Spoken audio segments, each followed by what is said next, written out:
My name is Laveen Bhular and I'll be presenting the module Laws Relating to Water Pollution in India.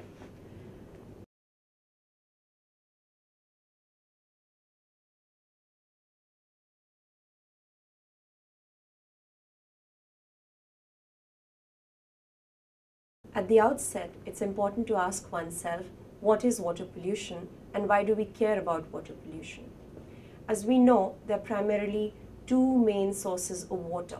One is surface water, which comprises rivers, lakes, ponds, etc. And then there is groundwater, which is the subterranean water under the surface of the earth. Now, water pollution is said to have taken place when the pollution load in a water body exceeds the natural regenerative capacity of the water body. This is a very serious problem in India because of the contamination of sources of water supply for different purposes. This is because we use surface water as well as groundwater to meet our drinking water needs, irrigation needs, industrial needs, etc. What happens as a result of water pollution is that although water may be available for use, its usability is affected, and that presents a major problem. Now, there are two main sources of water pollution: point sources and non-point sources. What I mean by point sources is where there is disposal of untreated or partly treated industrial effluents from industries and factories or domestic sewage through our sewer systems. Non-point sources would comprise of activities like agriculture and the runoff resulting from such agricultural activities. There are also other sources of water pollution, and these include encroachments near water bodies, sand mining activities, religious activities such as immersion of idols or dumping of municipal solid waste, construction waste, etc.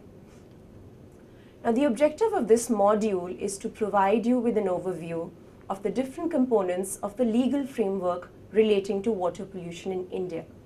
We'll be looking at three main sources. One is, of course, the Constitution of India, then is legislation, also known as acts or laws, and third, the judicial decisions. And today, we'll be focusing on decisions from the Supreme Court of India. There are, of course, several other decisions from the high courts in the states, as well as the National Green Tribunal. It's also important to remember before we proceed that in addition to laws, we also have a very widespread policy framework with respect to water pollution. So we have administrative regulations, policies, programs, schemes, plans, etc. at the national level, the state level, and the local level, which may deal with public health or environmental quality, both of which highlight water quality issues. They may deal with uses of water, for example, water for drinking supply, for irrigation, for bathing, etc. But the problem with these administrative regulations, guidelines, policies, etc. is that they are non-binding in nature, unlike laws.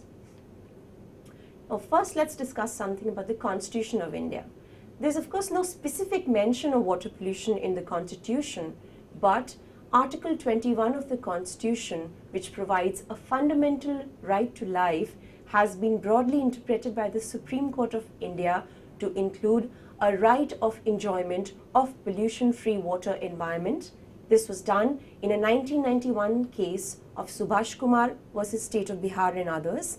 And the Supreme Court has also interpreted Article 21 of the Constitution to include a right to hygienic environment in a 1995 decision of Virendra Gaur and others versus State of Haryana and others. As a result of these decisions, although water pollution is not specifically mentioned in the Constitution of India, it has been implicitly included. Now, in addition to these rights which are provided under the Constitution, there are also certain duties. Part 4 of the Constitution, which talks about directive principles of state policy, has two such provisions which are relevant in the context of water pollution. The first one is Article 47, which says that the state shall endeavour to improve public health, and the other one is Article 48A of the Constitution, which says that the state shall endeavour to protect and improve the environment. Both health and environment are affected by water pollution and water quality, and therefore these two provisions of the Constitution also provides some guidance with respect to management of water pollution. Then there is the fundamental duty of every citizen laid down in Article 51 AG of the Constitution, which talks about protecting and improving the natural environment, including lakes and rivers. As I mentioned previously, surface water bodies include lakes and rivers, and both of these are seriously affected by water pollution in our country. The other important source of guidance are laws governing local bodies. Under the constitutional scheme, specifically List 2 of the 7th schedule of the Constitution, it is the states that exercise powers in respect of water, sanitation and public health. The 1992 constitutional amendments had led to the introduction of new parts 9 and 10 in the Constitution, as a result of which municipal authorities in urban areas and Panchayati Raj institutions or Gram Sabhas or Panchayats in rural areas have been vested with certain powers, duties and functions. And some of these duties and functions, they relate to prevention and control of water pollution, providing clean and wholesome drinking water to the residents, and ensuring distances between sources of water supply and latrines, for example, all of which will have direct implications on the quality of water that is available to the public. The other important source would be laws relating to parastatal bodies, laws governing cantonment areas, also laws governing development authorities. Needless to say, these laws are relevant in the context of urban areas.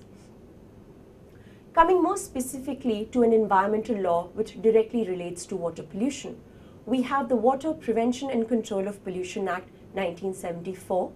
It is a law made by the central government, although under the Constitution, powers are given to the state government. In this case, the central government has exercised its power, which is vested in it by a resolution passed by state legislatures under Article 252 of the Constitution to enact the Water Act. The main objectives of the Water Act are twofold. First is to prevent and control water pollution, and the other one is to maintain or restore wholesomeness of water. As we have seen in the module on environmental law principles, two main principles which are being invoked here are the preventative principle and the polluter pays principle. The Water Act itself does not provide a definition of wholesomeness, but as we will see, a whole number of standards are laid by the State Pollution Control Board which provide guidance in terms of water quality determination. Now, the Water Act follows what is known as the command and control approach. What that means basically is that the Act lays down limits or standards of discharge of effluents into water bodies, and in case of non-compliance, certain penalties have been laid down under the Act. Coming to the definition, and the most important definition here, of course, is the definition of water pollution. Let's look at this in some stages. Now, water pollution is defined as contamination of water or alteration of the physical, chemical or biological properties of water, or discharge of any sewage or trade effluent or of any other liquid, gaseous or solid substance into water, whether this is done directly or indirectly, as may or is likely to. So just water pollution does not have to have actually taken place, but the likelihood of water pollution occurring is also a situation where the Water Act can be invoked. It should create a nuisance, or it should render such water harmful or injurious to public health or safety, or domestic, commercial, industrial, agricultural or other legitimate uses of this water, or life and health of animals or plants or of aquatic organisms. As you can see, it's quite a detailed definition of water pollution under the Act. Now, in terms of application of the Water Act, it applies to water bodies, and the types of water bodies that it applies to are streams, and the term stream has been very broadly defined under the Water Act to include rivers, flowing or dry watercourses, natural or artificial inland waters, subterranean waters, sea or tidal waters, as well as wells.